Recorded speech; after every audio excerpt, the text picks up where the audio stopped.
প্রশাসনের যে কোনো রদবদল প্রধান উপদেষ্টা ডক্টর মোহাম্মদ ইউনূস নিজেই এখন থেকে তদারকি করবেন। এনসিপি এবং জামাতকে এই আশ্বাস দিয়েছেন। তো এখন কোনো আলাদিনের কোনো জাদুর কাঠি আছে কিনা যেটা দিয়ে সম্ভব হবে? ওটা থেকে যেটা বুঝি যে এখন যারা আওয়ামী লীগের তারা তো তারা একেবারে উচ্ছেদ হয়ে গেছে অনেকটাই। উপর পর্যায়ে যারা আছে, এই যে সেদিন যেমন 9 জন সচিবকে ওএসডি করা হলো, আরো অনেককে গত 1 বছরে অসংখ্য কর্মকর্তাকে ওএসডি করা হয়েছে অথবা রিটায়ারমেন্টে পাঠিয়ে দেওয়া হয়েছে। 9 জন সচিব হচ্ছে তার সর্বশেষ। পুলিশে প্রশাসনে নাই বলতে গেলে। এখন হয়তো কিছু গোবেচারা টাইপের লোকজন আছে। এখন যারা আছে তারা হয় বিএনপির নামে নাই জামাতের নামে। এখন কারা কারা বিএনপির কারা কারা জামাতের সেটা বিএনপিও জানে, জামাতের তালিকা জামাতও জানে বিএনপি কারা। কথা হলো এখন এইগুলিকে যদি সরানো হয় তাহলে দায়িত্বটা নেবে কে? এর বাইরে কারা আছে যারা একেবারে গত 15 বছরে কোনো না কোনোভাবে ছাপ লাগছে, আওয়ামী লীগের ছাপ লাগছে, তো তারা চলে গেল স্বৈরাচারের দোসর হিসেবে। তারা সরে যাওয়ার পর সামনে আসলো বিএনপি জামাত। এখন তাদের গায়ে বিএনপি জামাতে তাদেরকেও যদি এখন সরানো হয় তাহলে লোকটা পাবে কোথা থেকে নিয়ে আসবে? এই জিনিসটার আমি কোনো উত্তর খুঁজে পাচ্ছি না। যাকেই নিয়ে আসা হবে হয় বিএনপি বলবে ওটা জামাত, জামাত বলবে এটা বিএনপি, আর এনসিপি বলবে প্রশাসন পুলিশ তো ভাগাভাগি করে নিছে, এখানে কোনো নিরপেক্ষ লোক নেই। দেখছেন কত বড় বেকায়দায়? 3 দলের মধ্যে এমন ক্যাচাল লাগলো।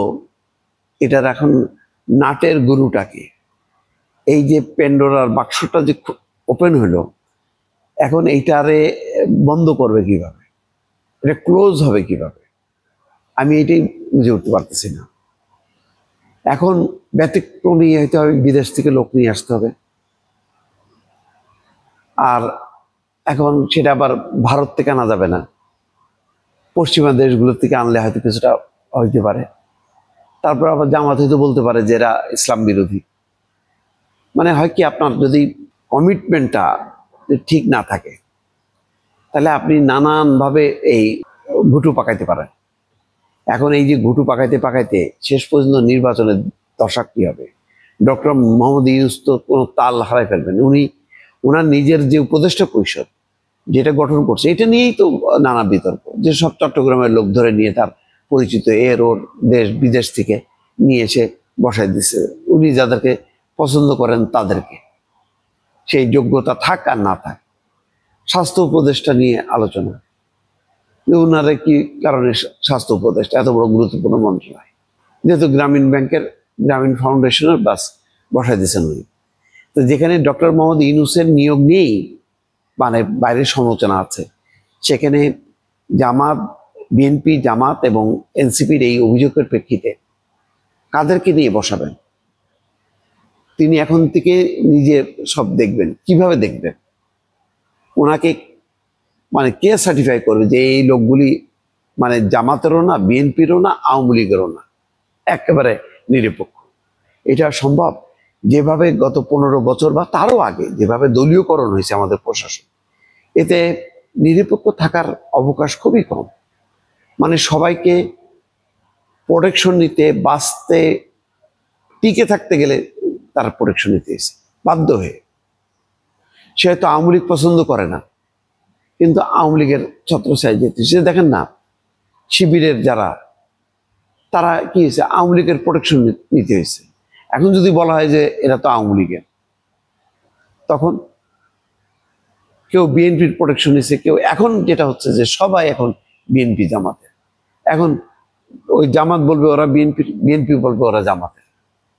এই যে ক্যাচাল লাগলো 3টা দলের মধ্যেই, এই ক্যাচালের আসলে বেনিফিশিয়ারি কে? আমি এটা বোঝার চেষ্টা করতেছি। এখন কি ইউনূস সাহেব বলবে যে আচ্ছা তোমরা ক্যাচাল মিটাই টিটে আসো, তারপরে দেখা যাক নির্বাচনটাই কি অনিশ্চিত হয়ে যাবে কিনা, সেটা একটা বড় প্রশ্ন। অনেকগুলো সমস্যা দেখা যাচ্ছে সামনে। সেই কারণে সম্ভবত ইকবাল করিম ভূঁইয়া সাবেক সেনাপ্রধান বলছেন যে ইউনূস সরকার আরো 1-2 বছর পরে থাকবে। থাকবে তো বটে, কিন্তু ইউনূস সাহেবের এক্সিটটা কিভাবে হবে? নির্বাচনের মধ্য দিয়ে নাকি নিজে থেকে অভিমান করে পদত্যাগ করবেন, সেটা আমি বুঝতে পারছি না দর্শক।